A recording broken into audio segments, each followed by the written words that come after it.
चलिए, आज टॉपिक है भारत में जनजातियों की स्थिति। इससे पहले हम लोग पढ़े थे बिहार में जनजातीय जनसंख्या और उसकी समस्या समाधान के बारे में। आज ये टॉपिक है भारत में जनजातियों की स्थिति। जनजातियां को अंग्रेजी में क्या कहा गया? ट्राइब्स, शेड्यूल्ड ट्राइब्स, अनुसूचित जनजाति। इनको आदिवासी भी कहा जाता है, ठीक है, मूलवासी भी कभी कभी कहा जाता है, वन्य जाति, वनवासी, तरह तरह के नामों से जाना जाता है। तो जनजातियों की जो स्थिति है, एक तो हम परिभाषा बताएंगे, छोटा सा जीएस टाइप का, कि जनजाति कहते किसे है, ठीक है। और फिर भारत में जनजातियों का भौगोलिक वितरण क्या है, भारत के किन किन हिस्सों में जनजातियों का संकेंद्रण है, इस पर बात करेंगे। फिर समस्याएं क्या है जनजातियों की, और सरकार क्या प्रयास कर रही है समस्याओं को दूर करने के लिए, और लास्ट में अपना सुझाव या समाधान के उपाय। ठीक है, तो सबसे ये 5 डायमेंशन रहेगा इसका, जनजातियों की स्थिति का। सबसे पहले हम जनजाति कहते किसे हैं उस पर बात करेंगे। हम डायग्राम बनाते हुए चलते हैं, उसमें थोड़ा थोड़ा लिखते हुए चलेंगे और आप लोग को डिटेल लिखाते चलेंगे। तो आप लोग डिटेल लिखते जाइएगा, बाद में डायग्राम उतार लीजिएगा। ओके, चलिए। भारत में जनजातियों की स्थिति।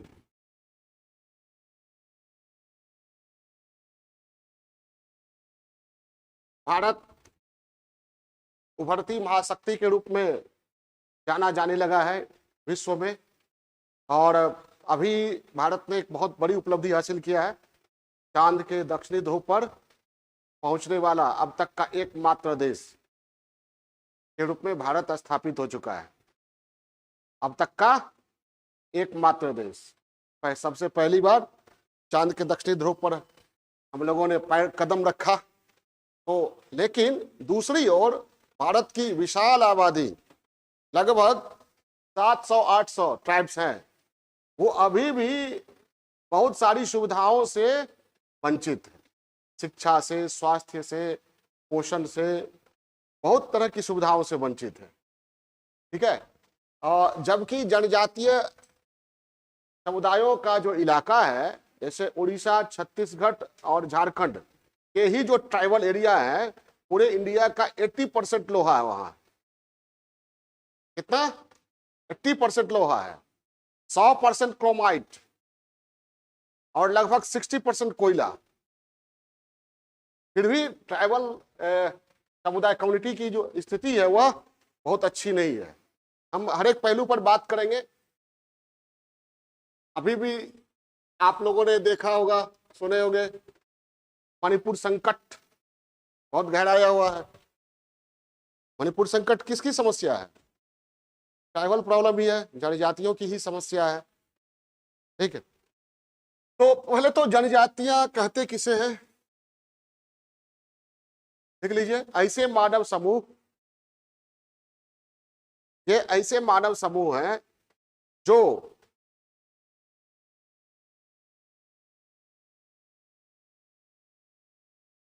वर्तमान मानव सभ्यता एवं संस्कृति की मुख्य धारा से अलग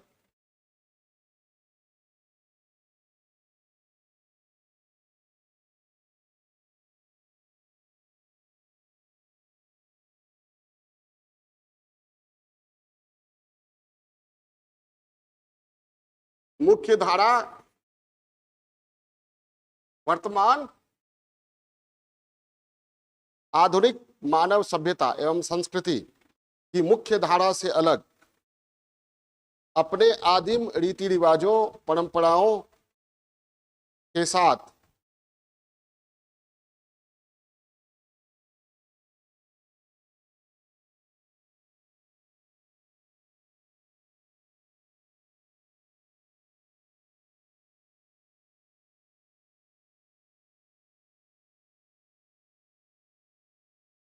कहाँ रहते हैं? वन्य क्षेत्र, पहाड़ी, पठारी,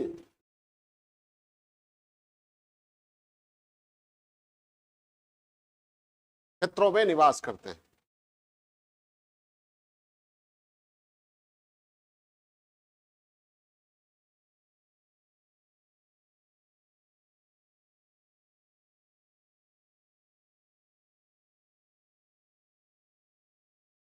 ठीक है, इन समूहों को क्या कहा जाता है? आदिवासी, वनवासी, वन्य जातियां,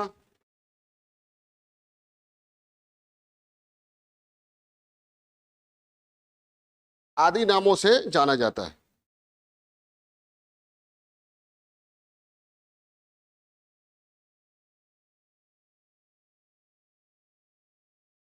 ठीक है, भारतीय संविधान में इन्हें क्या कहा गया है? अनुसूचित जनजाति। भारतीय संविधान में इन्हें अनुसूचित जनजाति कहा गया है, शेड्यूल्ड ट्राइब।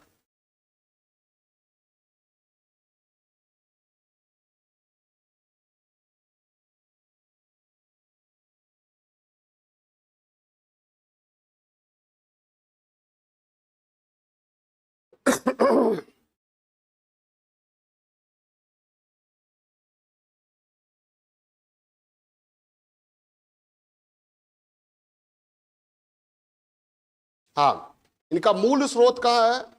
मतलब मूल स्रोत किस प्रजाति से इनका संबंध है मूल रूप से? तो प्रोटो ऑस्ट्रेलाइड और मंगोलाइड, और एक निग्रोटो प्रजाति से भी संबंधित जनजातियां हैं जो अंडमान निकोबार में, जारवा, शोम्पेन, सेंटिलीज। सेंटिलीज जनजाति कुछ सालों पहले चर्चा में आई थी। क्यों? एक अमेरिकी पर्यटक की हत्या उन लोगों ने कर दी थी। ये लोग बाहरी हस्तक्षेप पसंद नहीं करते हैं, तो ये चर्चा में आए थे। लिखिए, भारतीय जनजातियों का, पैरा चेंज करके, मूल स्रोत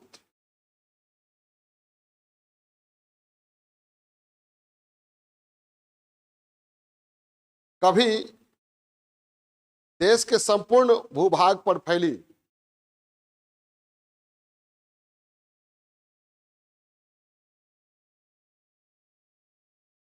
प्रोटो ऑस्ट्रेलाइड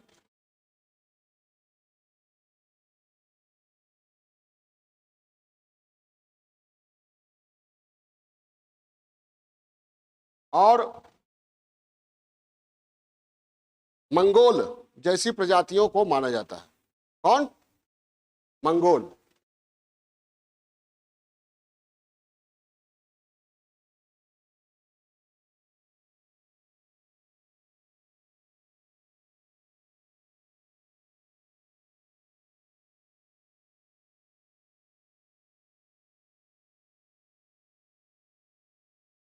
इनका एक अन्य स्रोत नेग्रिटो प्रजाति भी है। इनका एक अन्य स्रोत निग्रेटो या नेग्रिटो भी कहते हैं, नेग्रिटो प्रजाति भी है।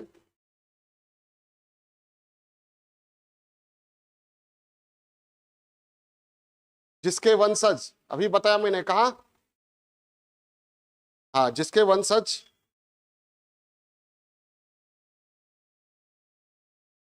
अंडमान निकोबार द्वीप समूह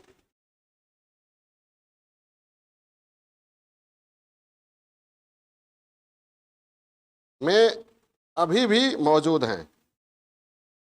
का नाम क्या है? कुछ नाम बताइए। सोमपेन, जारवा, कोटा, सेंटलीज, तो सुनामी आया था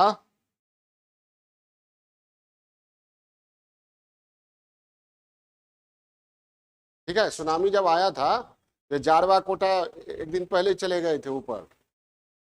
यानी चूंकि ये प्रकृति आदिवासियों का की ये विशेषता है, वे प्रकृति से अभी भी जुड़े हुए हैं और उनकी पूरी जीवन शैली प्रकृति पर ही निर्भर है। गैर आदिवासियों की जीवन शैली पूरी तरह प्रकृति पर निर्भर नहीं है। प्रकृति से ही संसाधन प्राप्त होते हैं, लेकिन प्रकृति से उतना लगाव नहीं।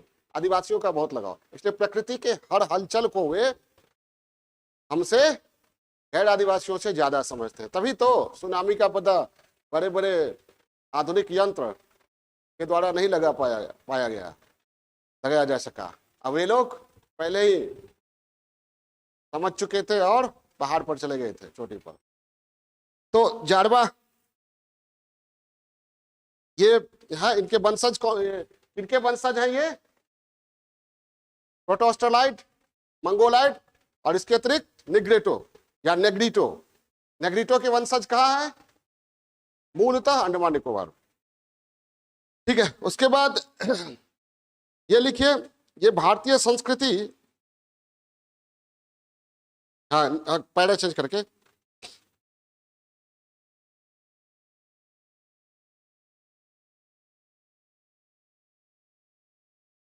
में अनेकता में एकता,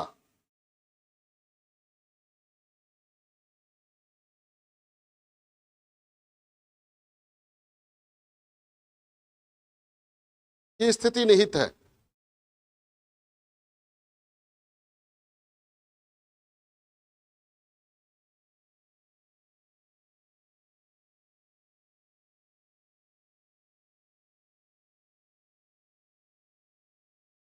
ठीक है,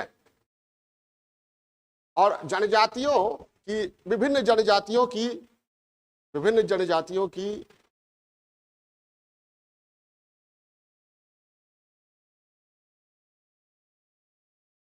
अलग अलग सांस्कृतिक पहचान,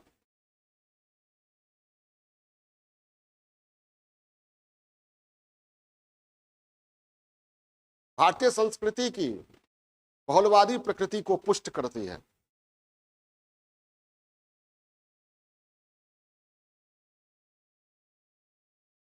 भारतीय संस्कृति की बहुलवादी प्रकृति को पुष्ट करती है।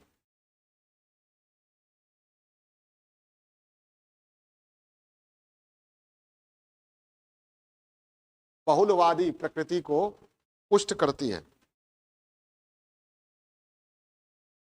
ये जनजातियां लगभग 700-800 जनजातियां हैं। ये जनजातियां अपनी संस्कृति के जरिए भारतीय संस्कृति को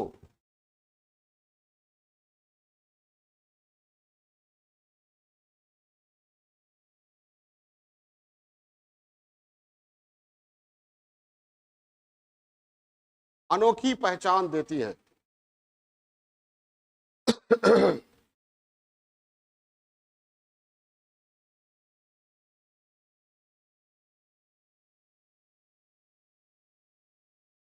ठीक है, अब ये पूरे भारत में लगभग सभी राज्यों में कमोबेश जनजातीय समुदाय स्थित हैं, पाए जाते हैं।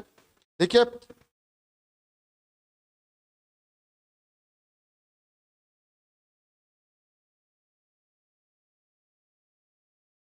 वर्तमान में भी भारत में उत्तर से लेकर दक्षिण,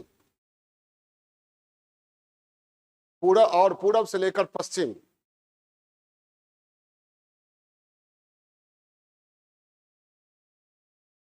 तक जनजातीय संस्कृति का विविधीकरण देखने को मिलता है।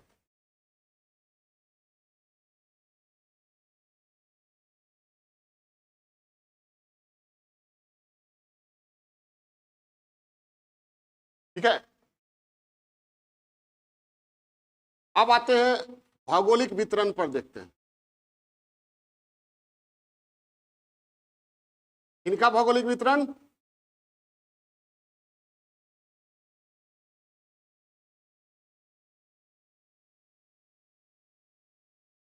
देखिए, भौगोलिक आधार पर भारत की जनजातियों को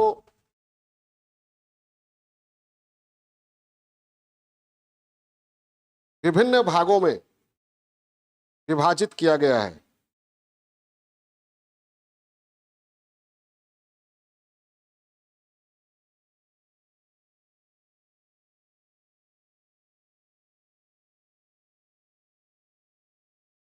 ठीक है, पहला उत्तर तथा पूर्वोत्तर क्षेत्र।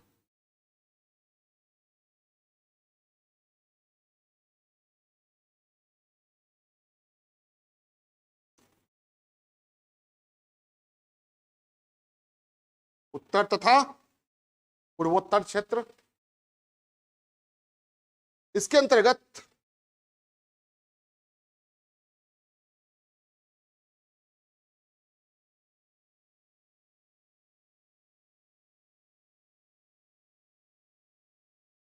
हिमालय के तराई क्षेत्र,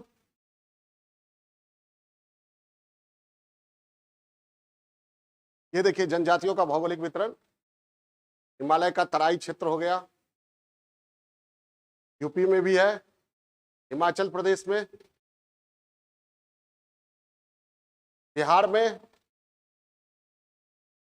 ठीक है, ये उत्तर तथा पूर्वोत्तर का इलाका। और ये पूर्वोत्तर, पूर्वोत्तर में 200 से अधिक जनजातियां हैं और बराबर जनजातियों में आपसी संघर्ष चलता रहता है। अभी आप सुने ही है, मणिपुर में किसके किसके बीच, मैतेई और कुकी के बीच। मैतेई को वहां गैर आदिवासी का दर्जा दिया गया है। अब ये लोग आदिवासी दर्जा की मांग कर रहे हैं। उनका कहना है कि ये पहले भी मुझे आदिवासी, हम लोग पहले भी आदिवासी के रूप में चिन्हित थे, बाद में हमें आदिवासी से हटाकर गैर आदिवासी बना दिया गया, जिसके कारण बहुत तरह की सुविधाओं से वे वंचित हो गए। तो उत्तर तथा पूर्वोत्तर में इस एक क्षेत्र के अंतर्गत हिमालय के तराई क्षेत्र, उत्तर पूर्वी क्षेत्र सम्मिलित किए जाते हैं।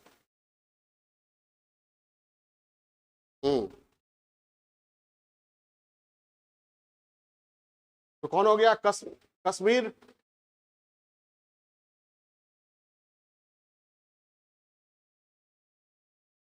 हिमाचल प्रदेश,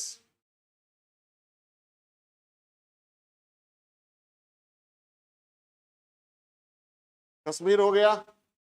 देखिए यहाँ पाल्टी, मौन, सिप्पी, चांगपा, गुज्जर, गवा, गद्दी। हिमाचल प्रदेश गद्दी, गुज्जर, खास, बोध। ठीक है, हिमाचल प्रदेश। उसके बाद दक्षिणी उत्तर प्रदेश,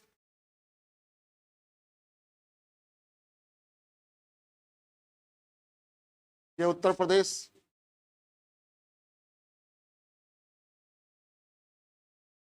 बिहार,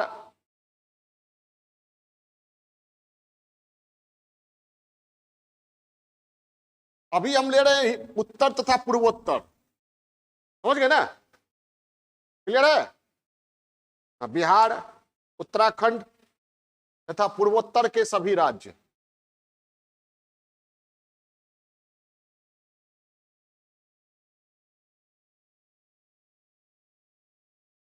ये मणिपुर है, देखिए, नागा, कुकी। तो मैतेई नाम है कहीं नहीं, क्योंकि मैतेई को आदिवासी अनुसूचित जनजाति का दर्जा प्राप्त नहीं है। मणिपुर में लगभग 33 जनजातियां हैं। मणिपुर संकट पर तो वीडियो भी बना चुके हैं, आप लोग देखे ही होंगे। पूर्वोत्तर के सभी राज्य इस क्षेत्र में आते हैं।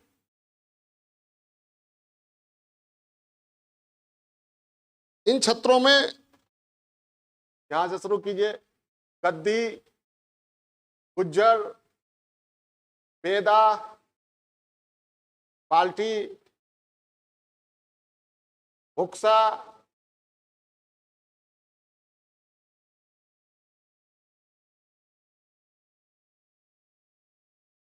क्या हुआ? है वो भी वहीं पर है। गद्दी, गुज्जर, बेदा, बेदा, बुक्सा, जौनसारी, थारू, बिहार में थारू है, चंपारण, थारू, केरो,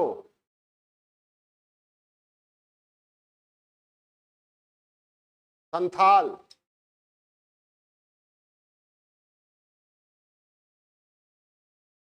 ढेर है। और बड़ी नॉर्थ ईस्ट में घुसिएगा तो बहुत है। कुकी, नागा, खासी, गारो, जयंतिया, लिखते जाइए फटफट।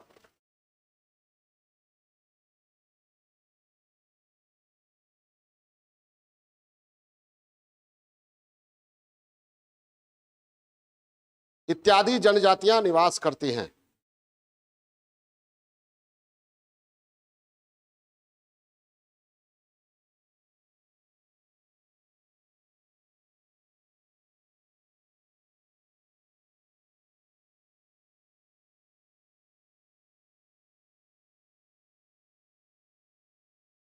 तो उत्तर तथा पूर्वोत्तर में क्या हो गया?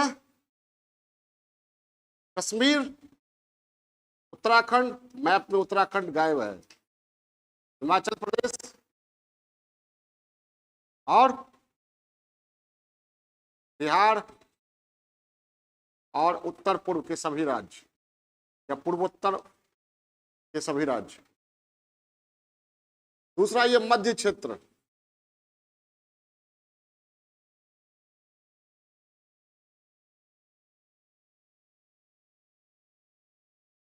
इसमें प्रायद्वीपीय भारत के पठारी तथा पहाड़ी क्षेत्र शामिल है।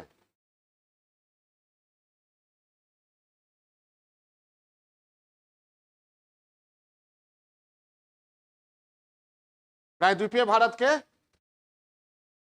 पठारी तथा पहाड़ी क्षेत्र शामिल हैं।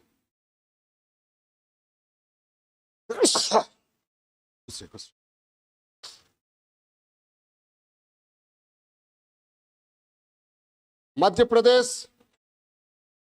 दक्षिणी राजस्थान,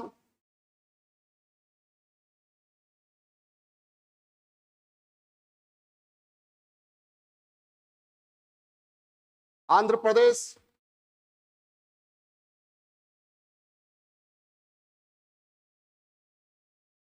दक्षिणी उत्तर प्रदेश, गुजरात, बिहार, झारखंड, छत्तीसगढ़, ओडिशा।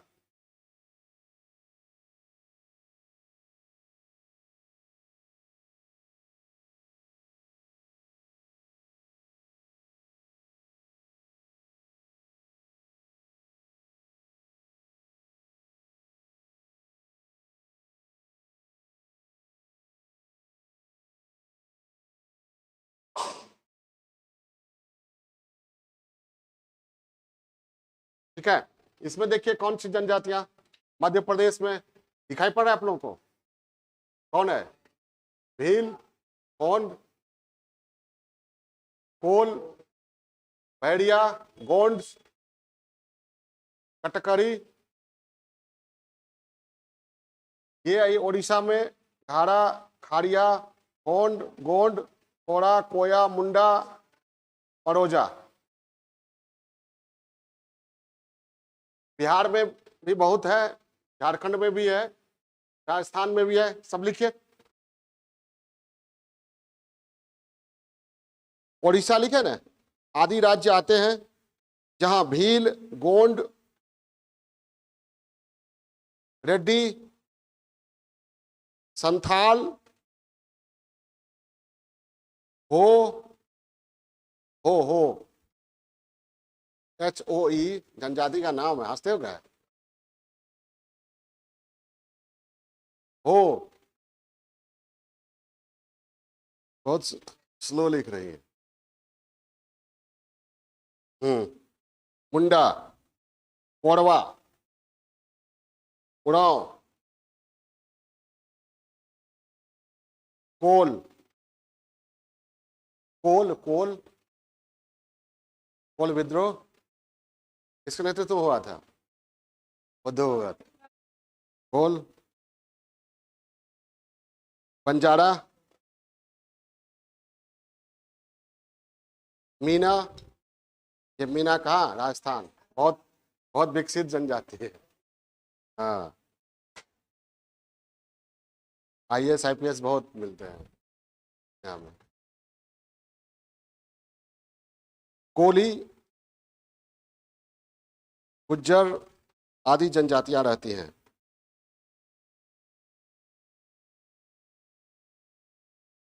राजस्थान में गुज्जर नहीं है? अरे गुज्जर और मीना के बीच ही ना संघर्ष हुआ था, गुज्जर जो आरक्षण की मांग कर रहे थे, मतलब ये एसटी में शामिल करने के लिए।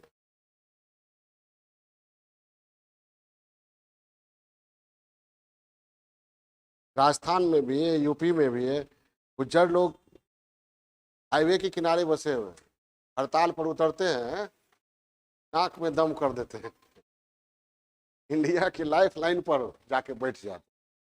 हो जाए बात, कई बार गुज्जर आरक्षण आंदोलन हुआ है ना, सुने होंगे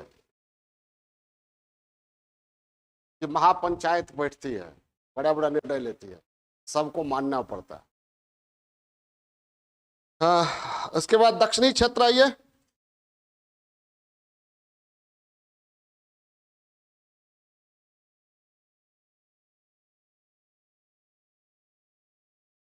जनजातियां इस क्षेत्र में आती हैं, उदाहरण दे दीजिए। जैसे कोडा, कोडमा, गोंड, भील। और इस मैप में अंडमान निकोबार नहीं दिया गया है, ठीक है? अंडमान निकोबार यहाँ होगा, होगा ना? यहाँ कौन है बता ही चुके हैं हम लोग, बता चुके हैं। निग्रेटो प्रजाति से के वंशज हैं। सोम्पेन, जारवा, कोटा, निकोबारी, अंडमानी का नाम है सेंटलीज। 2018 में शायद सेंटलीज लोगों ने मार दिया था एक अमेरिकी पर्यटक को। बहुत कम संख्या में है सेंटलीज बचा हुआ, लुप्त होने के कगार पर है। दक्षिणी क्षेत्र लिख लिए। कोडा, कोड, क्या कह रहे हो? आदियान, मेदा, देखो गोवा में भी है, गवाडा, नैकड़ा, दुबिया, ढोडिस। कदार लिखे थे? कोया,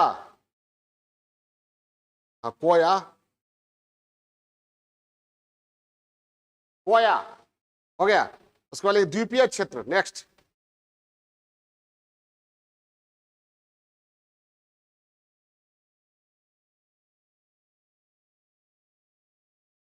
दक्षिणी क्षेत्र हो गया।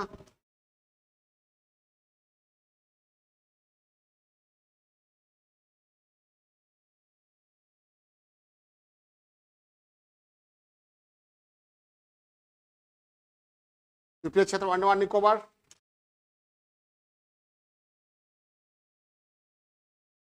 द्वीपीय क्षेत्र में मुख्यतः अंडमान और निकोबार की जनजातियों को शामिल किया जाता है।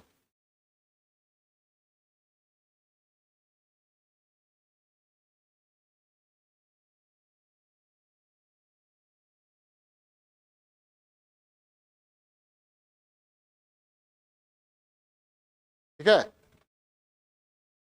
इसमें है सेंटनलीज जो चर्चा में रहा।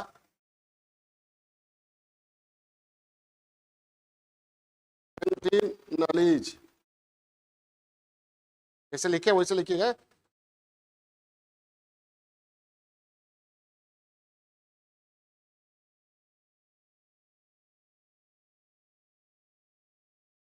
दो 2011 की जनगणना के हिसाब से इनकी आबादी 15 है। समझ रही हो? Jarawa, Kota,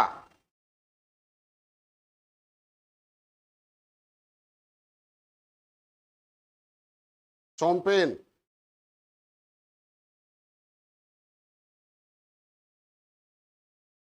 ओंज,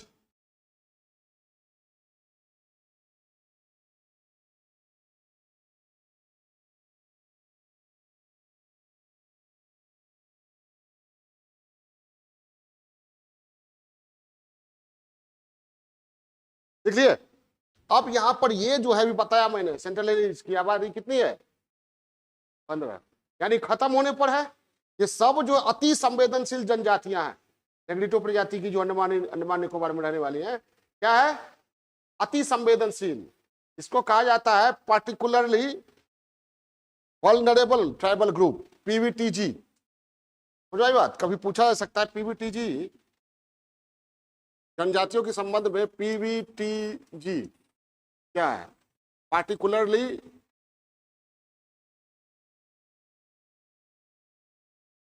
vulnerable सुभेद्य tribal group.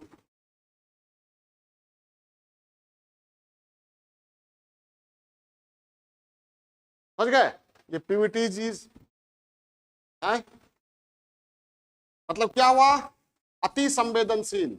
अति संवेदनशील मतलब क्या, खत्म हो सकती है।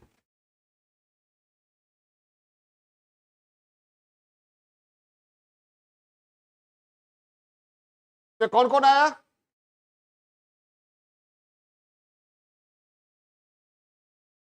सेंटिनलीज, टोम्पेन,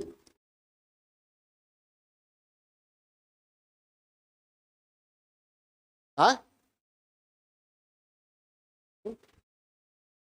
क्या कर रहे हो, शोम्पेन, जारवा, ओंगे, ये सब याद रखिएगा, पीटी में पूछा जाता है कभी।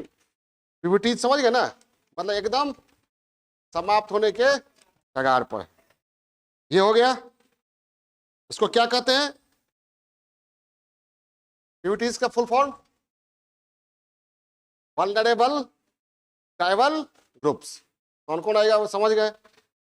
तो ये जनजातियों का वितरण है मुख्यतः, और ये वितरण का जो ये तरीका है 4 भागों में, कहीं कहीं 5 भागों में, कहीं कहीं स्टेट वाइज रीजनल तरह से भी ये किया गया है, वर्गीकरण किया गया है अलग अलग।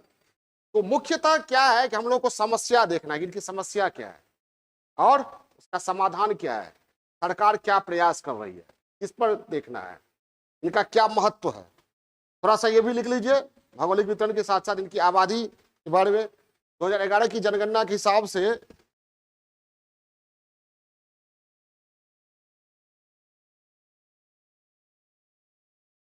आबादी,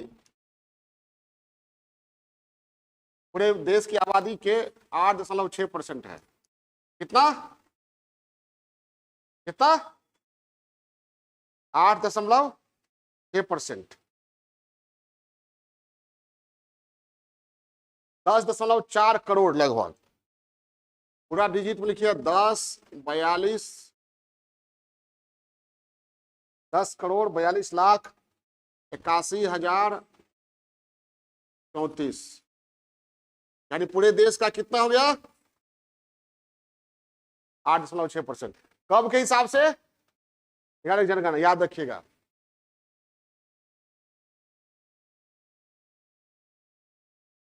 आज भर दिन मेंस और पीटी दोनों का क्लास होगा। बिहार का भूगोल पढ़ाएंगे, हाँ?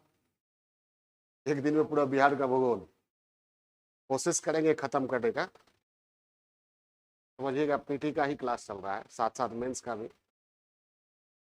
तो ये है, देख लिए। अब जनजातियां जो है, प्रारूप राष्ट्रीय जनजाति नीति 2006 के मुताबिक 698, कितना 698, और 2011 की जनगणना के अनुसार अनुसूचित जनजाति के रूप में अधिसूचित व्यक्तिगत समूहों की संख्या 705 है। देश के 60% वन क्षेत्र जनजातियों के क्षेत्र में है। समझ आई बात, ये सब बहुत महत्वपूर्ण डेटा है, लिख लीजिए। यानी टोटल मतलब कुल कितने हैं आदिवासी हमारे यहाँ, 2011 की जनगणना में 705। एक 2013 में प्रोफेसर वर्जीनियस सासा कमिटी, वर्जीनियस सासा कमिटी गठित हुई थी, ने 2014 में रिपोर्ट दिया था। ठीक है, उसी के रिपोर्ट के आधार पर हम ये आप लोगों को बता रहे हैं कि लिखिए, प्रारूप राष्ट्रीय जनजाति नीति 2006 नाम ही है उसका, लेकिन प्रारूप राष्ट्रीय जनजाति नीति 2006 भारत में 698 अनुसूचित जनजाति को दर्ज करता है।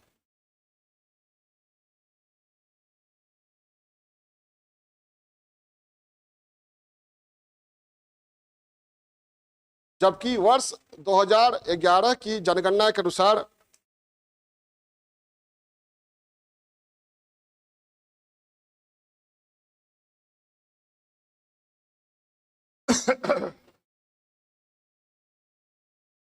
अनुसूचित जनजाति के रूप में अधिसूचित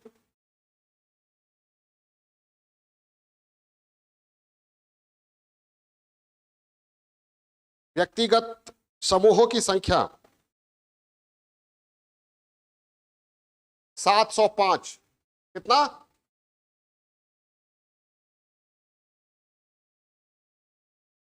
705।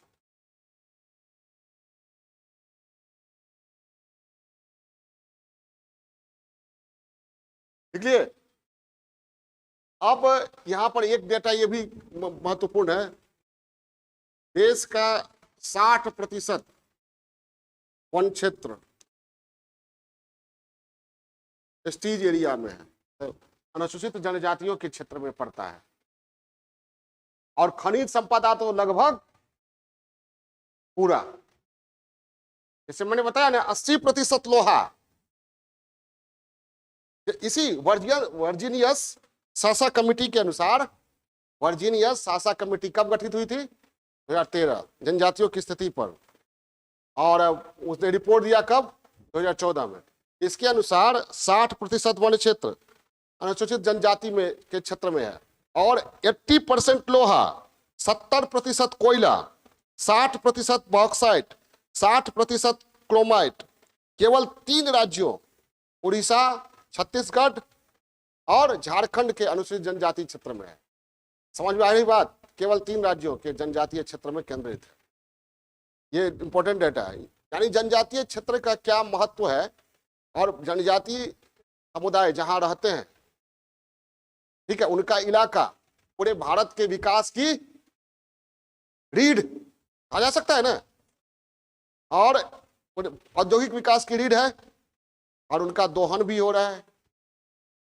भारत का जो औद्योगिक विकास हो रहा है वह किसके आधार पर? प्राकृतिक रूप से जो खनिज संपदा है वह किसका संसाधन है? किनका संसाधन है? जनजातियों का, उनके इलाके में है। लेकिन आज भी वे तमाम सुविधाओं से वंचित हैं। ठीक है, कई बार आंदोलन होता है, नियमागिरी में आंदोलन हुआ था, वेदांता एक कंपनी थी, उसने वहां बॉक्साइट खनन के लिए पूरे जंगल पहाड़ को काटना शुरू कर दिया, बहुत बड़ा आंदोलन हुआ था।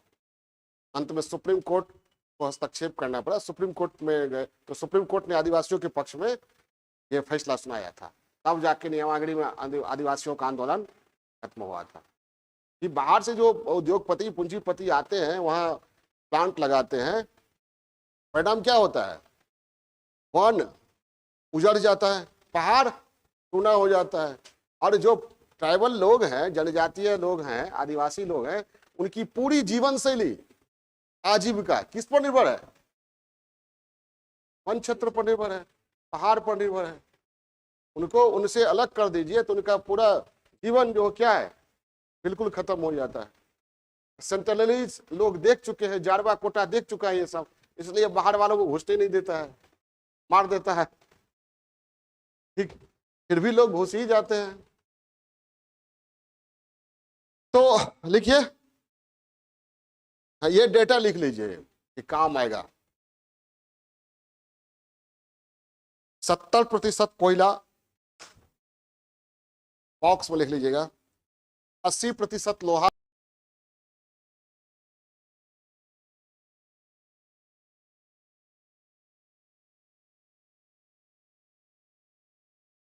60% बॉक्साइट, 60% क्रोमाइट,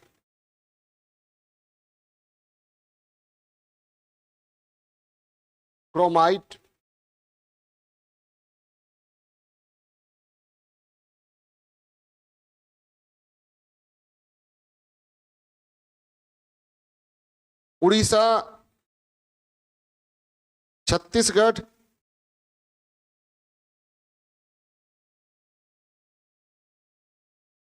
और झारखंड।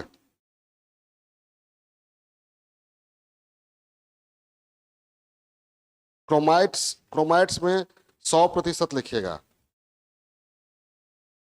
हाँ, 100, क्रोमाइट्स में 100%।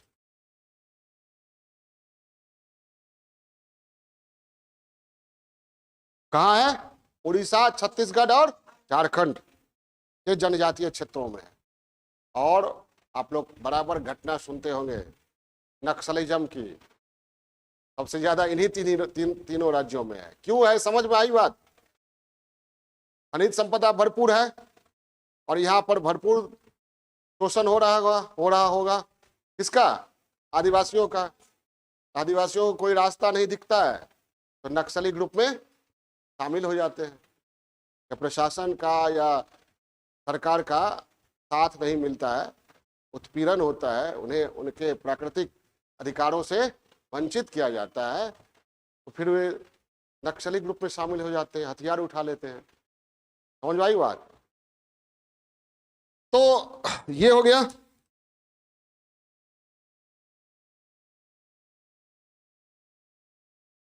ये दिख रहा है रेड? हाँ,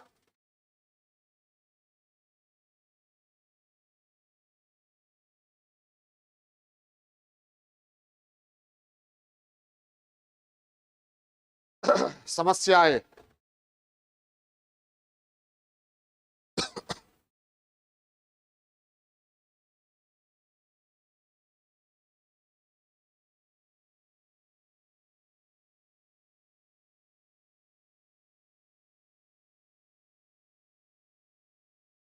पहला, वंचन तथा अलगाव। वंचन समझ ना, वंचित करना।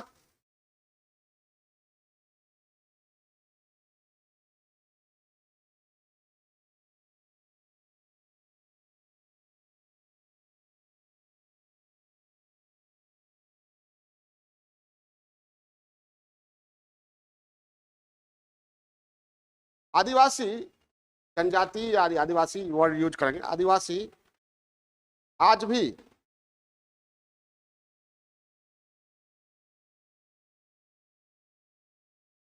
सामाजिक संपर्क स्थापित करने में स्वयं को सहज नहीं पाते हैं। सहज नहीं पाते हैं।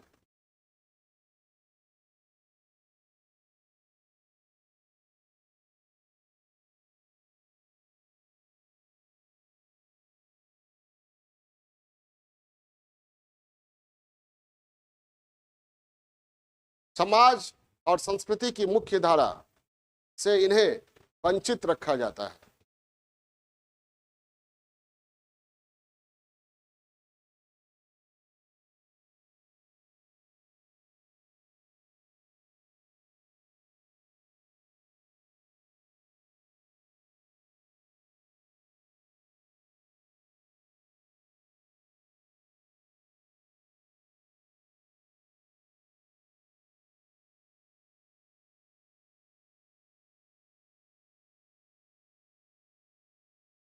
पहले चेंज करके उसी इसी में लिखिए। धार्मिक अलगाव जनजातीय समस्याओं का एक बहुत बड़ा पहलू है।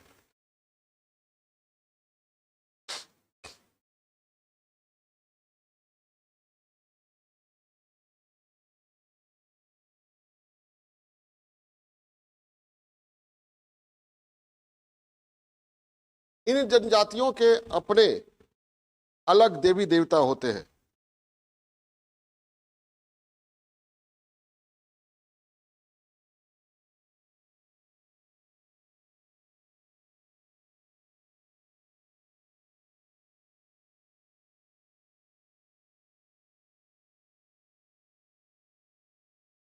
समाज के अन्य वर्गों द्वारा इनके साथ अछूत जैसा व्यवहार किया जाता है।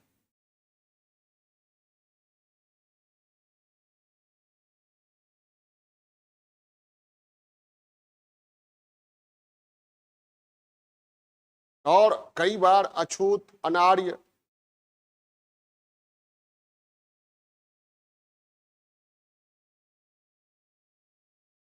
कई बार अछूत, अनार्य मानकर मानकर पवित्र स्थानों, सार्वजनिक स्थानों से इन्हें बेदखल कर दिया जाता है।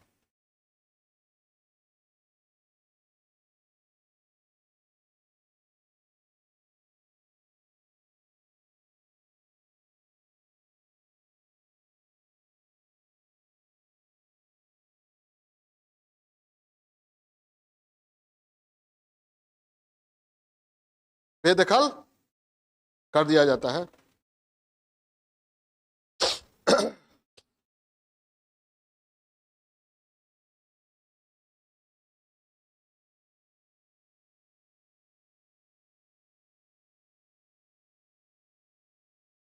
नेक्स्ट,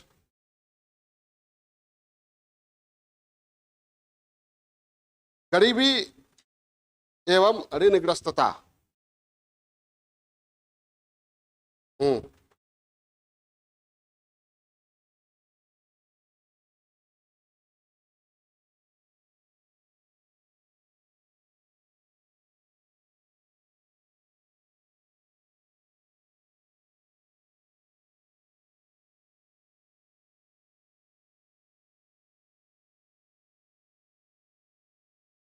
जनजातियों की एक प्रमुख समस्या गरीबी जनजातियों की प्रमुख समस्या गरीबी तथा ऋणग्रस्तता है।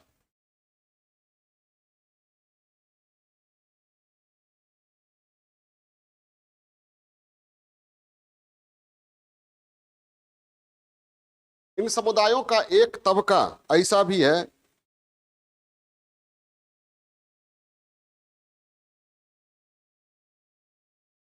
जो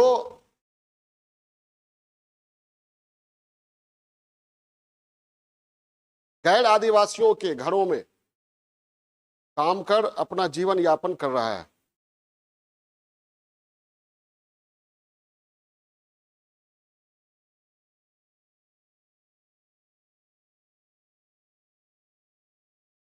माँ बाप आर्थिक तंगी के कारण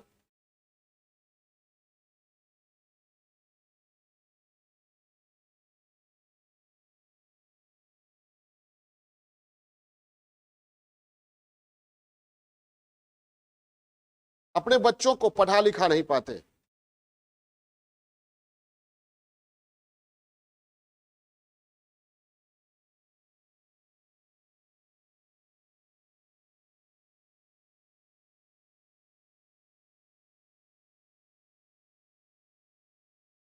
लिहाजा क्या लिखे, पढ़ा लिखा नहीं पाते, और कभी कभी पैसे के लिए इन्हें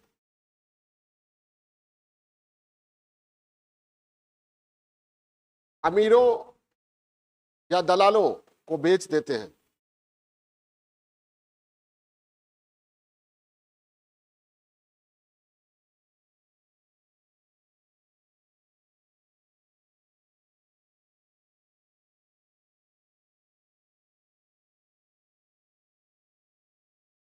और ऐसी स्थिति में बच्चे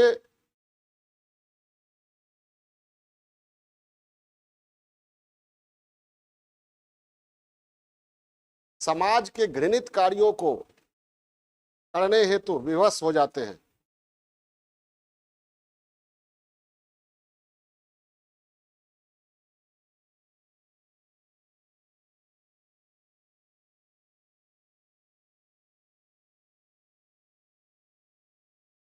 या उन्हें मानव तस्करी का सामना करना पड़ता है।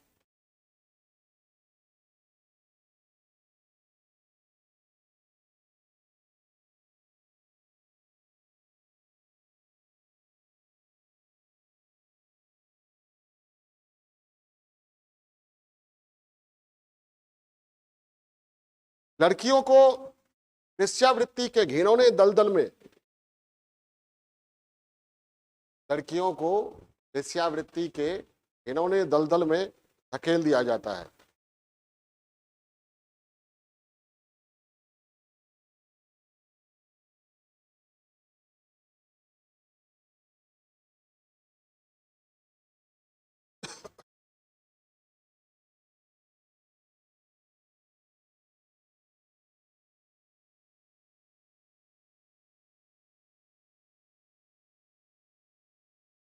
नेक्स्ट, बुनियादी सुविधाओं का अभाव।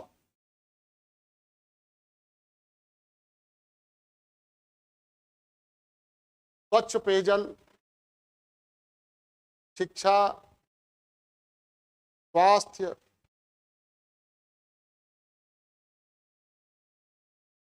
आवास,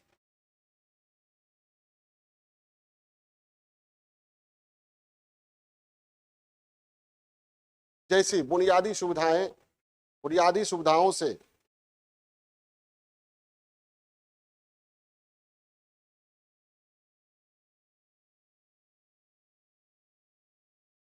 ये वंचित रहते हैं।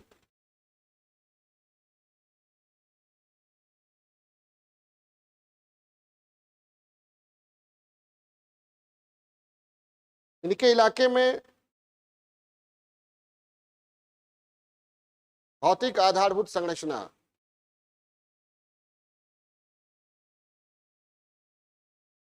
जैसे सड़क, बिजली, सिंचाई,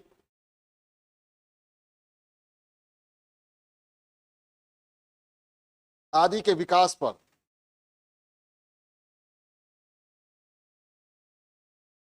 समुचित ध्यान नहीं दिया जाता।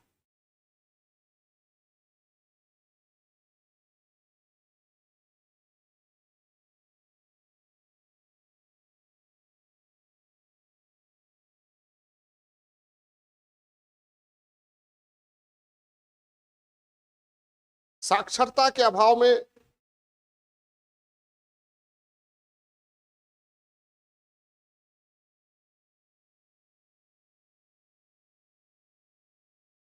इन्हें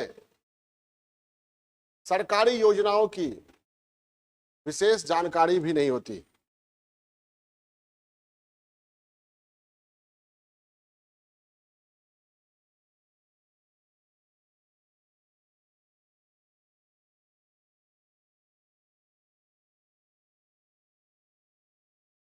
क्या क्या लिखा है?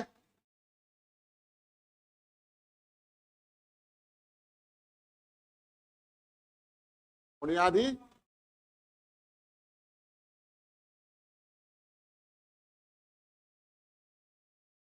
सुविधाओं का अभाव। नेक्स्ट, बेरोजगारी।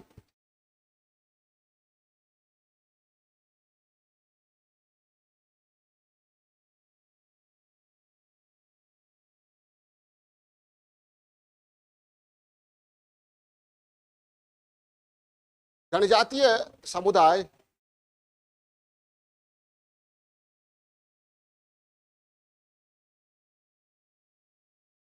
वन संसाधन एवं खनिज संसाधन बहुल क्षेत्रों में रहते हैं।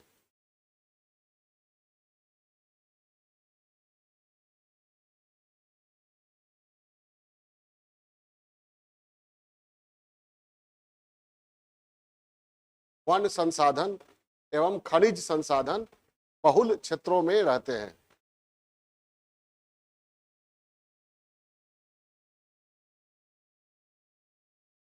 इन क्षेत्रों के संसाधनों के दोहन, जैसे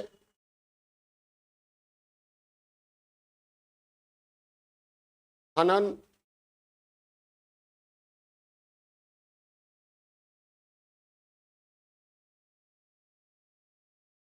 उद्योगों की स्थापना,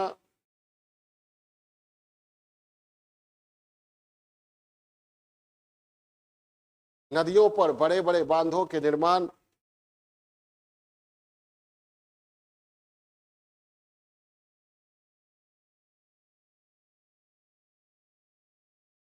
के क्रम में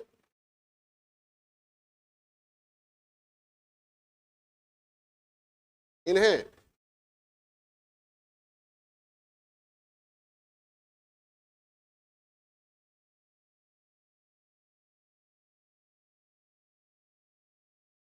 विस्थापन की समस्या से जूझना पड़ता है।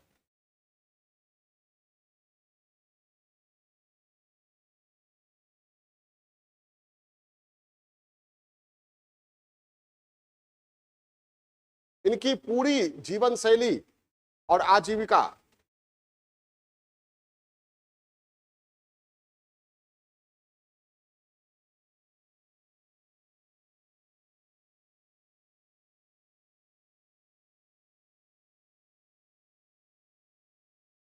प्रकृति पर ही निर्भर होती है।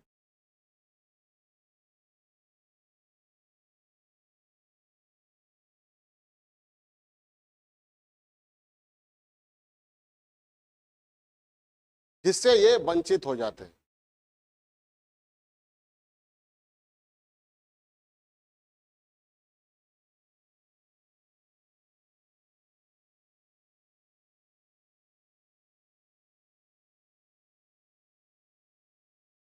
राजनीतिक उपेक्षा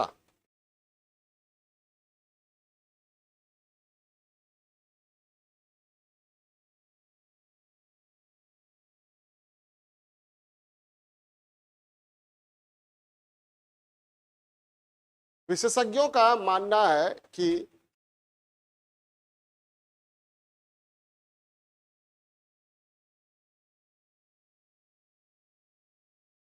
अनुसूचित जनजाति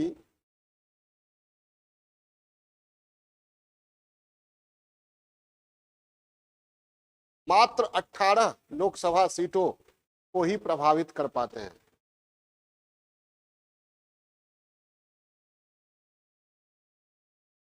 लोकसभा सीट को ही, मतलब चुनाव के क्रम में 18 लोकसभा सीट को ही प्रभावित कर पाते हैं। परिणामतः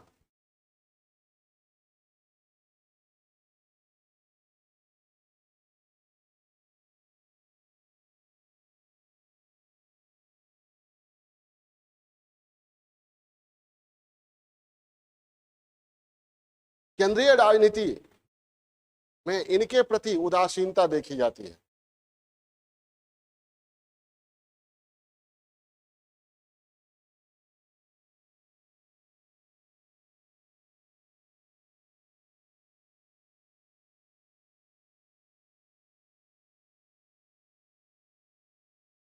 और ये क्रोनी कैपिटलिज्म के शिकार हो जाते हैं। क्रोनी कैपिटलिज्म समझे?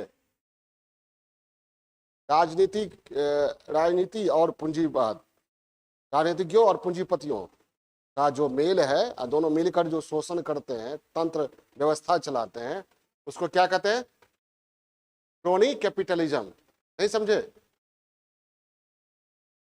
क्या लिखे? क्रोनी कैपिटलिज्म के शिकार हो जाते हैं।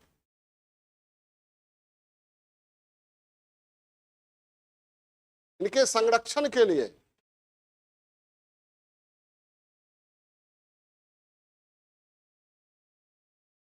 जो कानून बनाए गए हैं,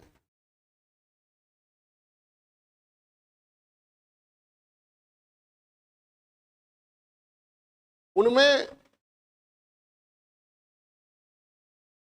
पूंजीपतियों, भूमिपतियों के हित में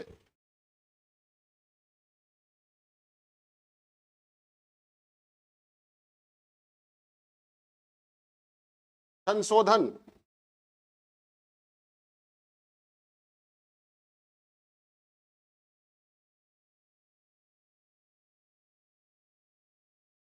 किया जाता है।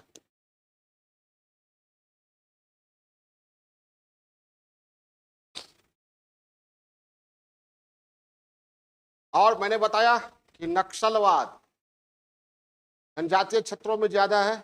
यह समस्या क्यों है? समस्या जब मान लीजिए औद्योगिक कारखाना लग रहा है तो आदिवासियों को उनके प्राकृतिक क्षेत्र से हटाया जाता है, और पुलिस साथ देती है हटाने वाले को, सरकार साथ देती है हटाने वाले को।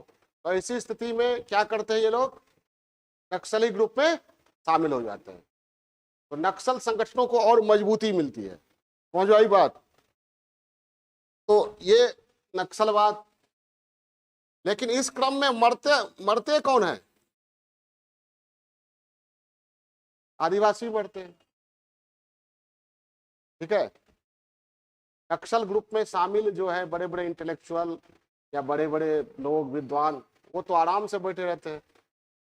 मरते कौन है, डरता कौन है, आदिवासी जनजाति। समझ में आई बात। तो नक्सलवाद जनजातीय क्षेत्रों में नक्सलवाद की समस्या काफी गंभीर है।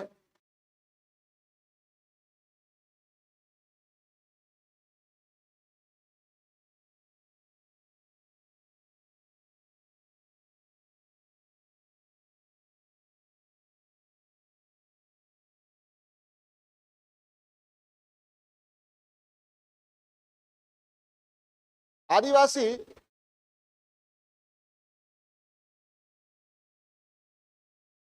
सामाजिक उत्पीड़न,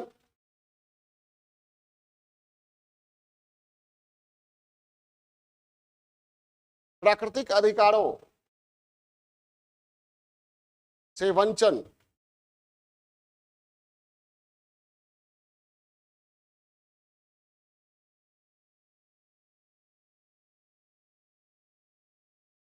दबंगों द्वारा शोषण,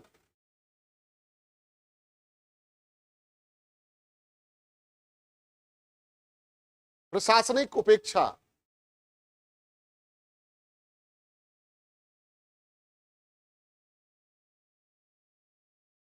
पुलिस उत्पीड़न,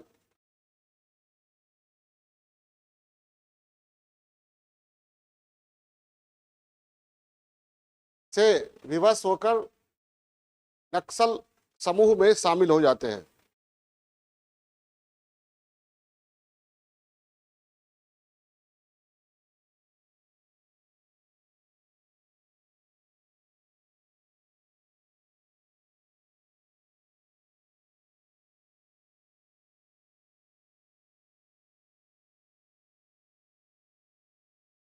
एक बार छत्तीसगढ़ में सलवा जुदूम, क्या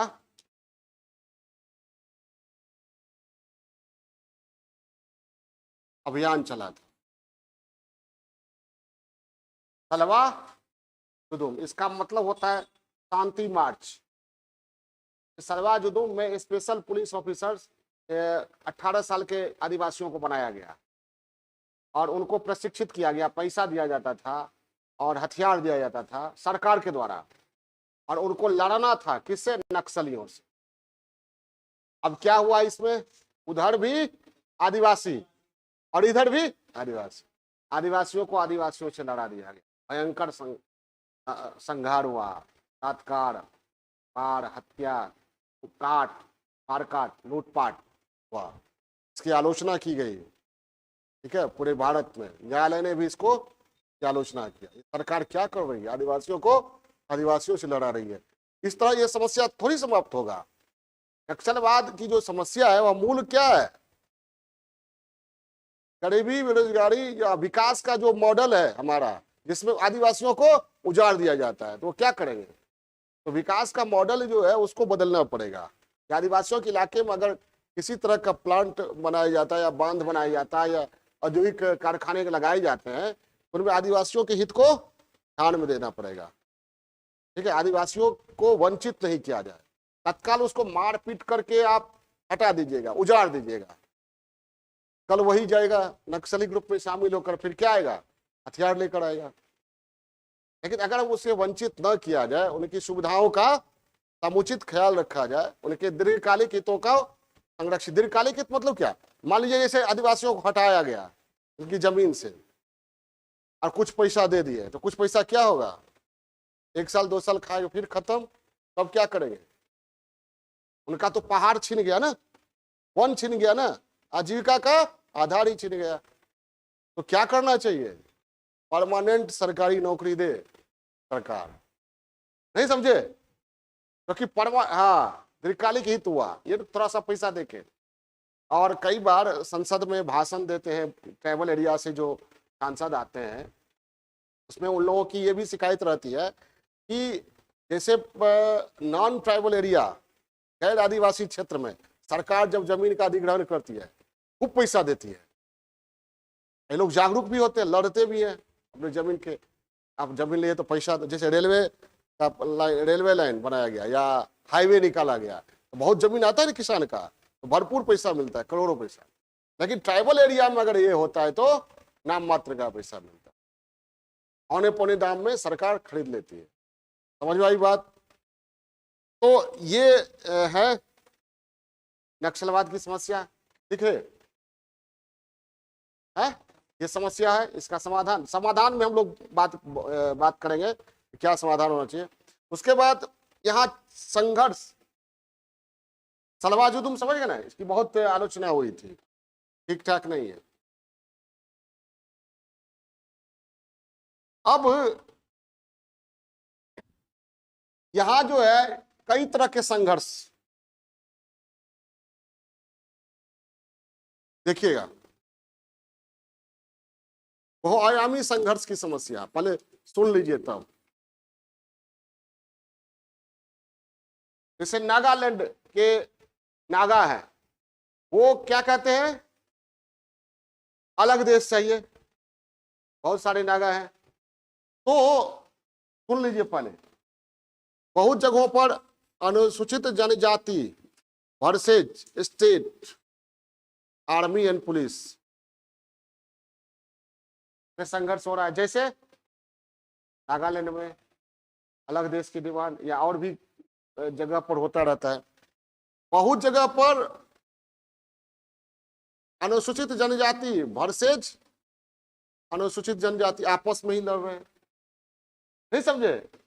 कुकी, बोडो, ये सब। अब बहुत जगह पर एसटी वर्सेज नॉन एसटी, जैसे मणिपुर है ना, और बहुत जगह पर नक्सलिज्म, वो भी संघर्ष चल रहा है ना। तो ये इतने संघर्षों को झेलते हैं, तनाव में रहते हैं, जबकि ये लोग क्या है, एकदम स्वच्छंद मुक्त रहने वाले। करियर नहीं, आईएएस आईपीएस नहीं बनना है ना, क्या कहते हैं, करोड़पति अरबपति बनना है। अब हालांकि ये भी प्रभावित हो रहे हैं। जैसे मीना जनजाति है, ये बहुत से बड़े मीना जनजाति के लोग बड़ी गर्व से करते हैं। हमारे यहाँ कोई बच्चा पैदा लेता है तो माना जाता है एक आईएएस आईपीएस हाँ पैदा ले लिया। बहुत है जनजातियों को जो ये आरक्षण मिला हुआ ना, उसका अधिकांश लाभ मीना, गुज्जर, कुछ जनजातियां उठा रही हैं। जैसे शेड्यूल कास्ट का को जो आरक्षण मिला हुआ है, तो शेड्यूल कास्ट में जितने लोग हैं सबको उनका लाभ नहीं मिलता है। उसमें जो समृद्ध हो चुकी है जाति, समझ रहे हैं बात को? अब जैसे पिछड़ी जातियां जितनी है, पिछड़ी जातियों को जो आरक्षण दिया गया है, उसका लाभ किसको मिलता है? सभी को नहीं मिलता है। सभी वहां तक पहुंचेगा तब ना, नहीं समझे? कुछ ही जातियों को लाभ मिल पाता है। तो समझ आएगा। तो बहुआयामी संघर्ष की समस्या जनजातीय क्षेत्रों में व्याप्त है। देखिए, ये वर्जीनियस सासा समिति ने अपने रिपोर्ट में ये सभी बातों का जिक्र किया है। क्या लिखा है मैंने? संघर्ष जनजातीय क्षेत्रों में कई तरह के संघर्ष और हिंसा की समस्या देखी जाती है।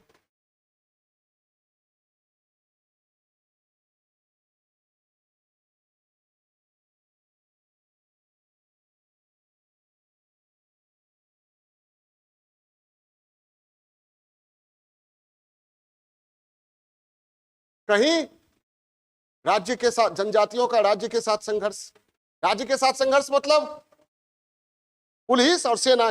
बहुत स्टेट में आपसपा लगा हुआ है। आपसपा जानते हैं ना, armed forces special power act, सशस्त्र सैन्य बल जो है उसको बहुत अधिकार दे दिया जाता है। क्या लिखे? कहीं कहीं कहीं जनजातीय समुदायों का राज्य के साथ संघर्ष, कहीं जनजातीय समुदायों का पारस्परिक संघर्ष।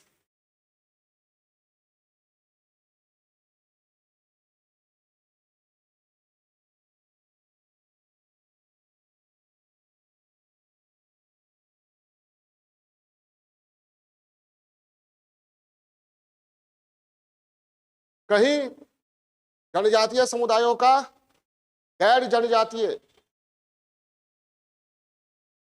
गैर आदिवासी समुदायों से संघर्ष।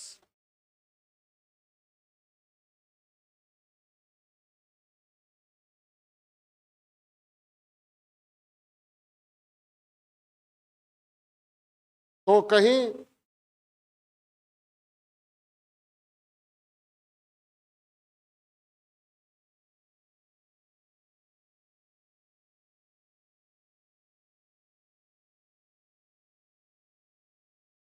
नक्सली नक्सली समूहों का संघर्ष।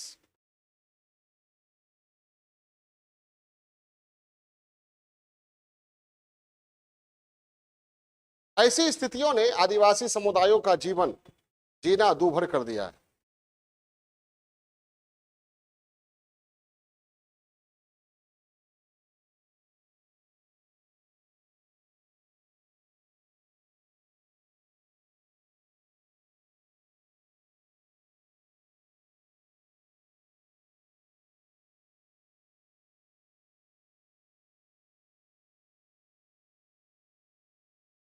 जीना दूभर कर दिया है।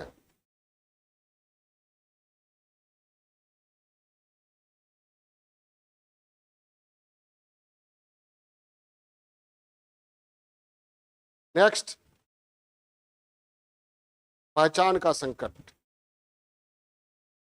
पहचान का संकट।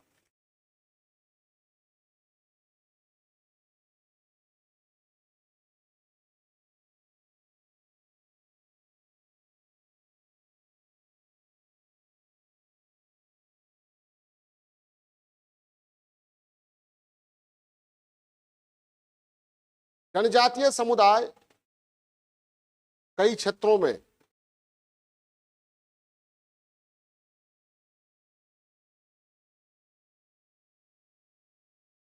गैर आदिवासी संस्कृति में समाहित हो रहे हैं।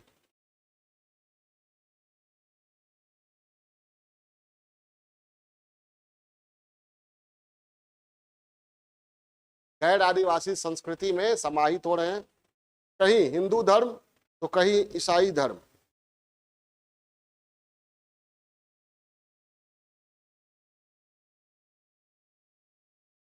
और कहीं अन्य धर्मों से प्रभावित होकर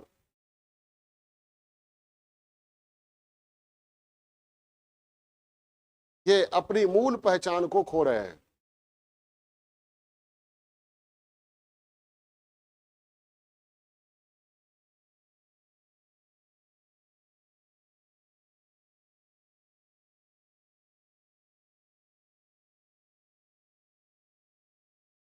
इनकी भाषा और संस्कृति धीरे धीरे लुप्त हो रही है।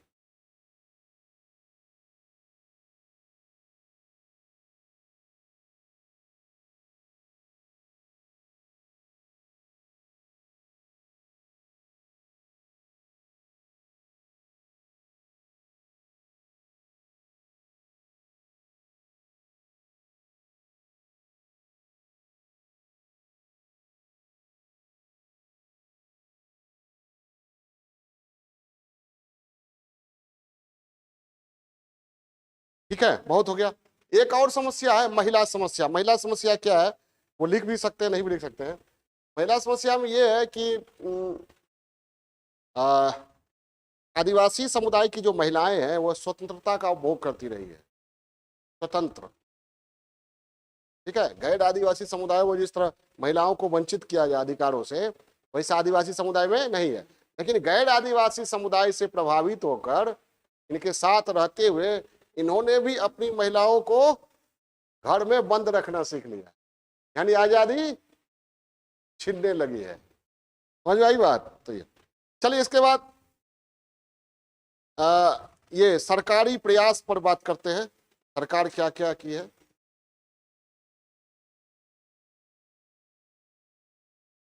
के बाद अपना सुझाव दे दिया जाएगा।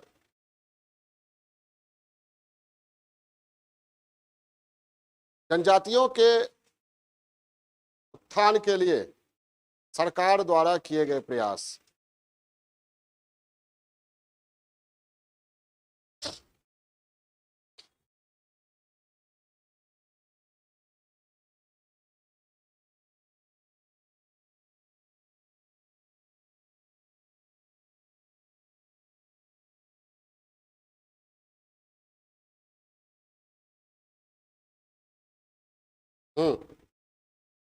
संविधान के संविधान में अनुसूची 5 और अनुसूची 6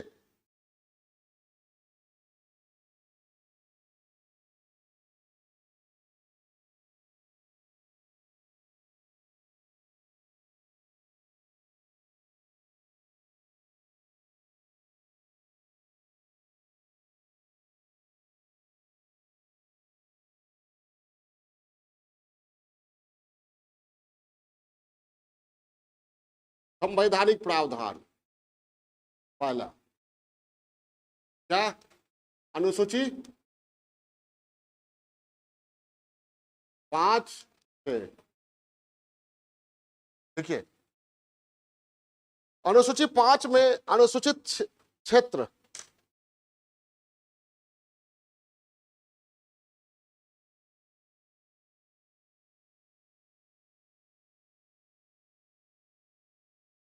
तथा अनुसूचित जनजातियों के प्रशासन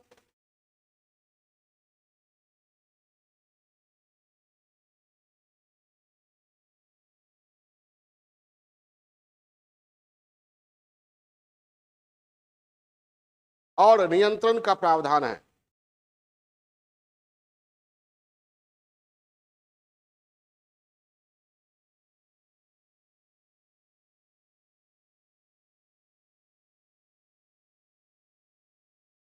अनुसूची 6 में असम, मेघालय, त्रिपुरा,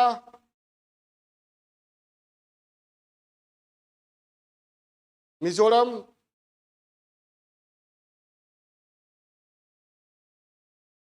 राज्यों में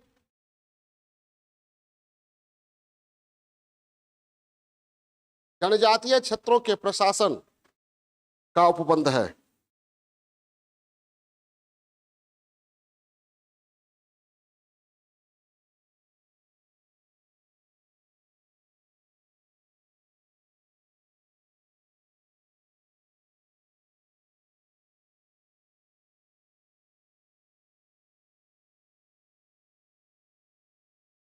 अब इनको अछूत माना जाता है। आर्टिकल 17 में क्या किया है? अस्पृश्यता को निषेध। देखिए, अनुच्छेद 17 समाज में किसी भी तरह की अस्पृश्यता का निषेध करता है। मूल अधिकारों में, मूल अधिकार दे दीजिएगा, मूल अधिकारों में अनुच्छेद 17 समाज में किसी भी तरह की अस्पृश्यता का निषेध करता है।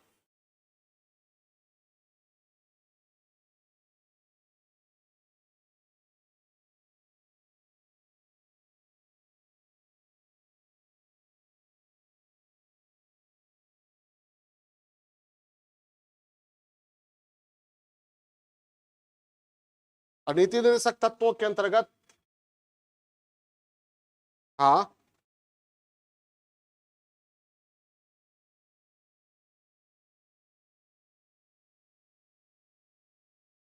अनुच्छेद 46 के तहत राज्य को यह निर्देश दिया गया है कि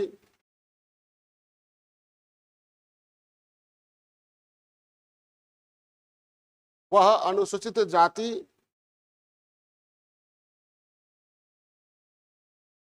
जनजाति तथा अन्य दुर्बल वर्गों की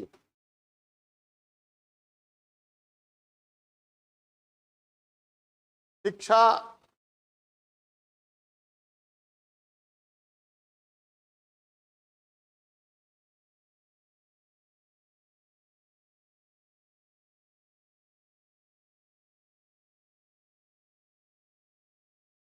और उनके अर्थ संबंधी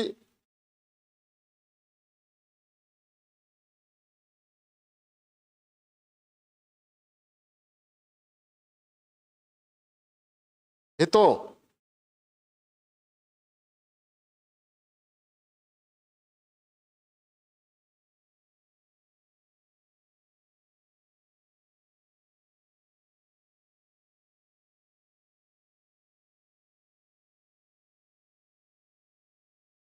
की रक्षा करे।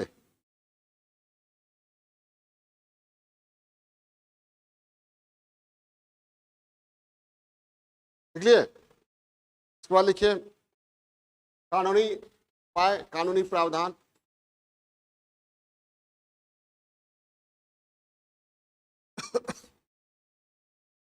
Panchayat extension scheduled area act बनाया गया।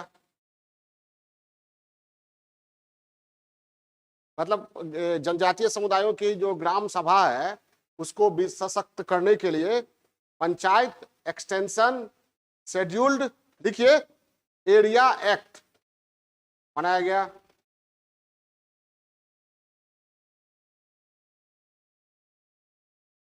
इस ग्राम सभा की अनुमति के बगैर वहां का जमीन नहीं लिया जा सकता है।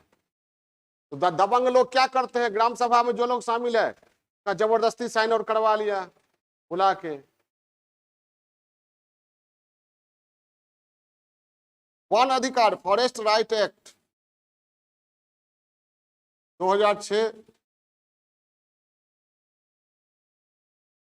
है। हाँ, कानूनी प्रावधान।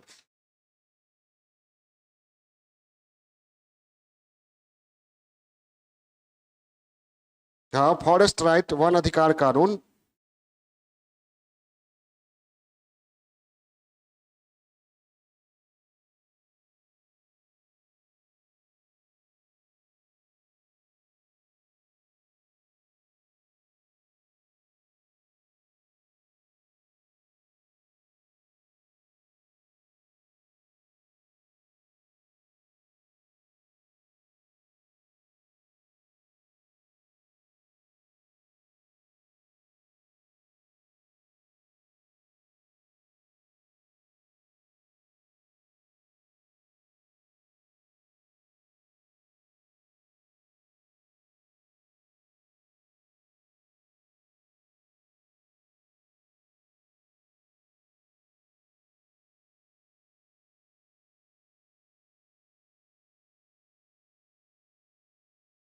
लिख लिए।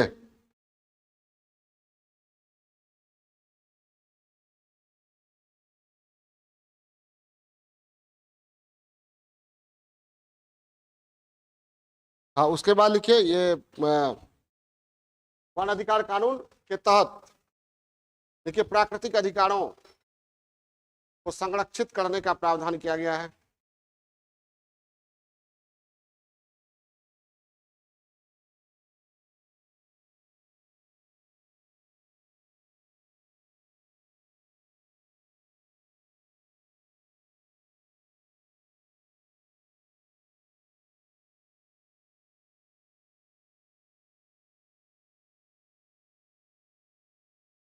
नेक्स्ट शिव कानून है 89वां संवैधानिक संशोधन अधिनियम के द्वारा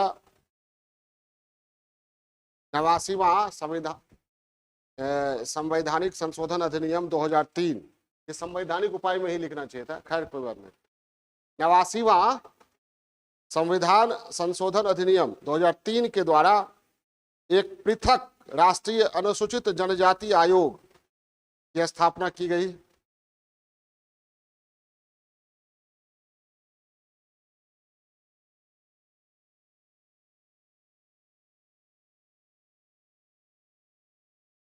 एक पृथक राष्ट्रीय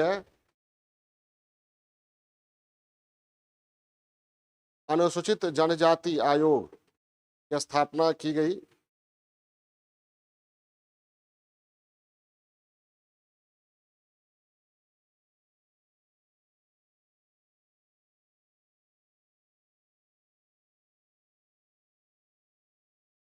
और जनप्रतिनिधि संस्थाओं, जैसे लोकसभा में है कितना सीट है लोकसभा, और देखिए संसद और राज्य विधानसभाओं में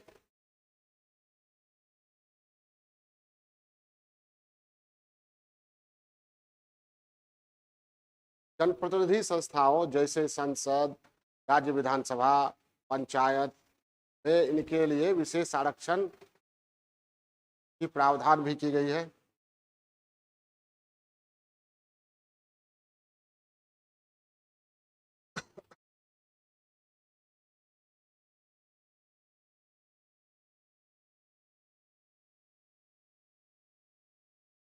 के बाद कई तरह के कल्याण कार्यक्रम चलाए गए हैं।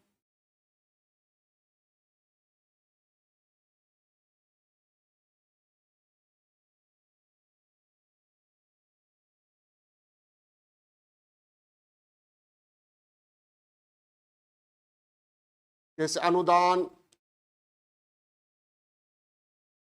छात्रों को छात्रवृत्ति मुफ्त, कोचिंग, सरकारी नौकरियों में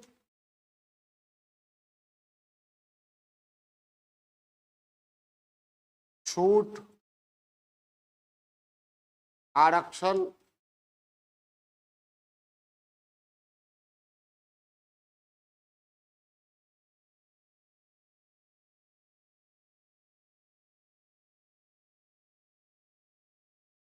आदि की व्यवस्था।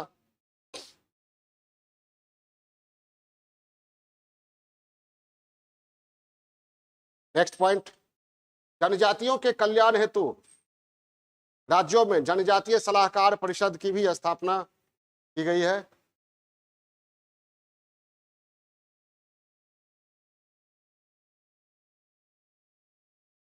जनजातीय सलाहकार परिषद की स्थापना भी की गई है।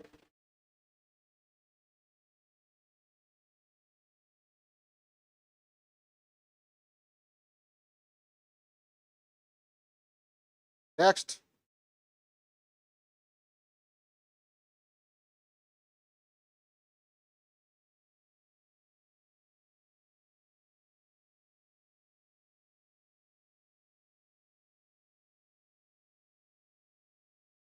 सरकारी प्रयास के परिणाम स्वरूप 1961 में जनजातियों की साक्षरता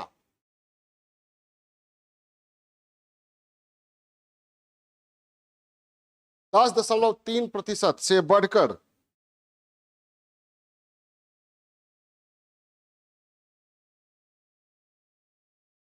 10.3% से बढ़कर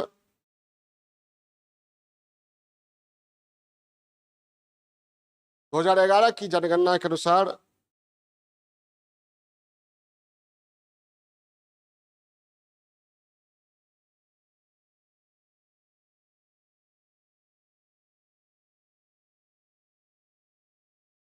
66.1% तक पहुंच गई है।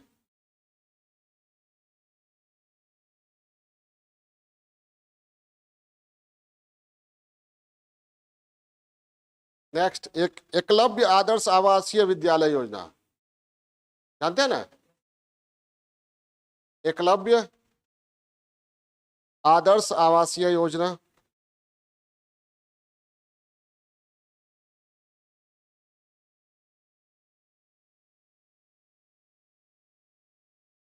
आदिवासी छात्रों के लिए महत्वपूर्ण है।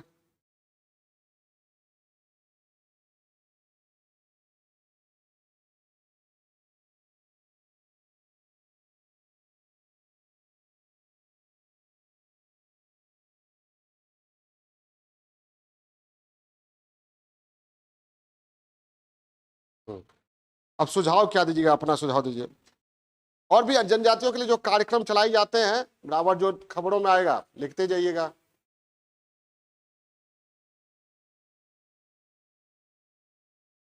जो भी मुख्य कार्यक्रम है, जैसे स्वच्छ भारत अभियान है, प्रधानमंत्री आवास योजना है, सांसद आदर्श गांव योजना है, ये सब वहां भी तो लागू होगा। समझ में आ रही बात? तो अब विशेष रूप से लागू होगा। एक चीज और दे दीजिएगा, सरकार द्वारा इनकी भाषा और संस्कृति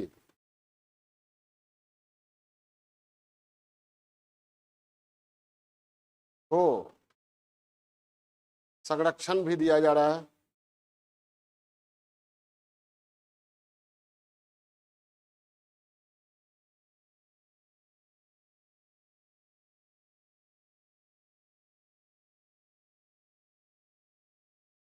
ये भी लिख दीजिए, केंद्र और राज्य सरकार के जो विभिन्न कार्यक्रम हैं इन क्षेत्रों में भी लागू किए जाते हैं। कल्याण कार्यक्रम केंद्र और राज्य सरकारों के विभिन्न कल्याणकारी कार्यक्रम इन क्षेत्रों में भी लागू किए जाते हैं।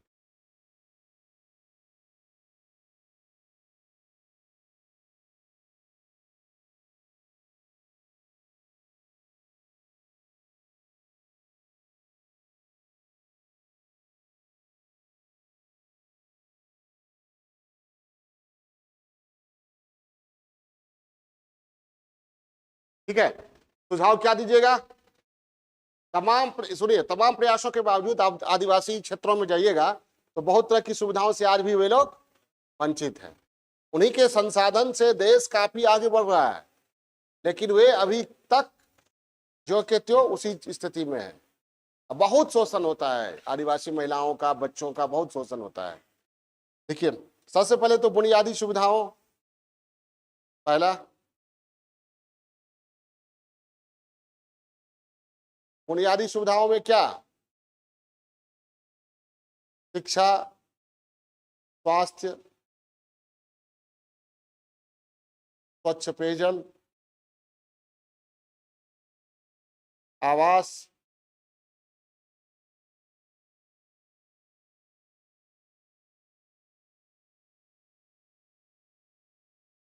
आदि को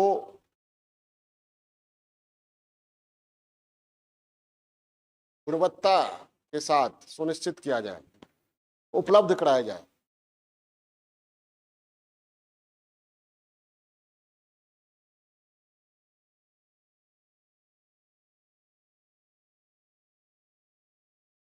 दूसरा, भौतिक आधारभूत संरचना। बहुत दिक्कत होती है इन लोगों को कनेक्टिविटी में। आधारभूत संरचना जैसे सड़क, संचार, दूर संचार, बिजली, सिंचाई,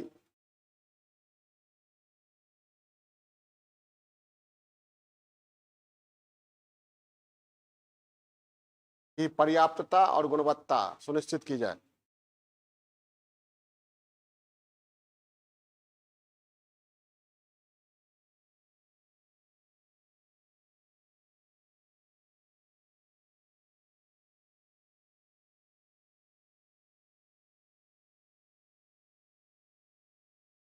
जनजातियों के संरक्षण से जुड़े कानूनों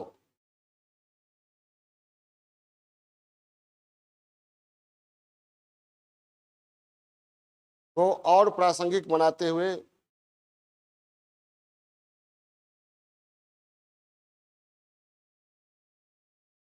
मजबूती से लागू किया जाए।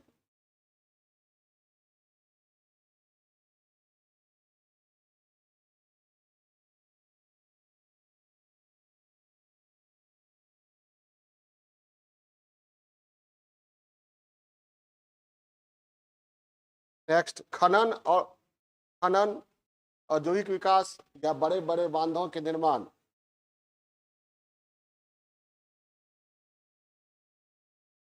के क्रम में इनके प्राकृतिक अधिकारों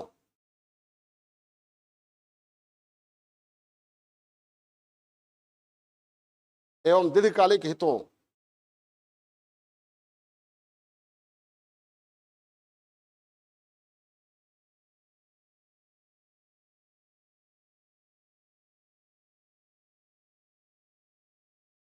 को सुरक्षित किया जाए।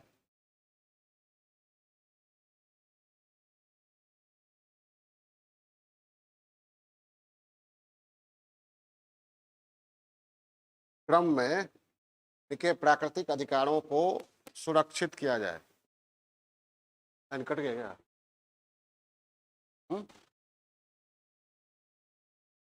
कट गया ना?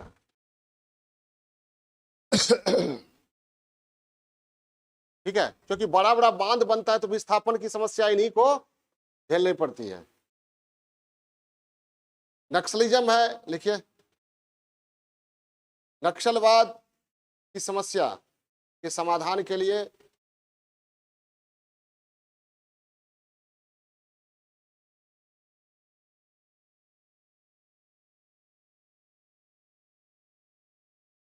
समावेशी विकास, सतत विकास और सुशासन, गुड गवर्नेंस। सुशासन वाला समझे, अगर आदिवासियों का उत्पीड़न होता है तो तुरंत पुलिस कार्रवाई करे उत्पीड़न करने वालों पर।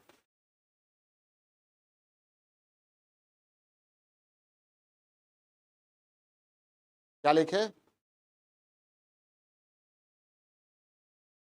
क्या ने पूरा पढ़िए, सेंटेंस पढ़िए पूरा।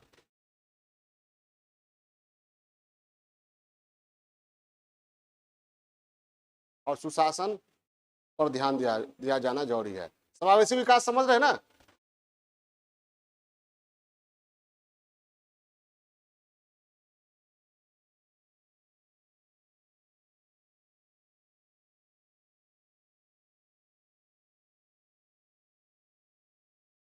नेक्स्ट, इनके इनके शोषण उत्पीड़न के विरुद्ध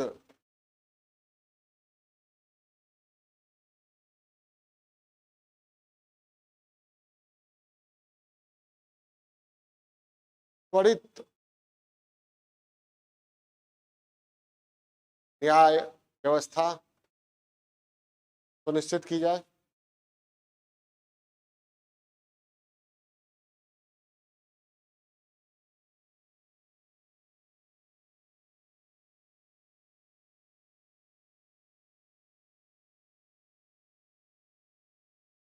हो गया, काफी है। और ये एक चीज लिखिए,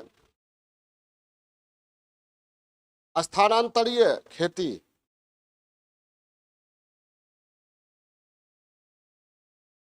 की जगह स्थानबद्ध कृषि, स्थानांतरित खेती की जगह स्थानबद्ध कृषि, मतलब एक ही जगह रहकर कृषि के प्रति इन्हें जागरूक करना जरूरी है।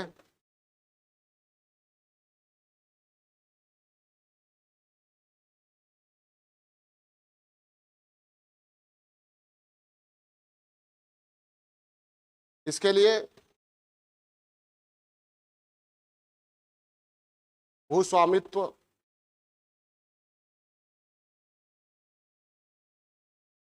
और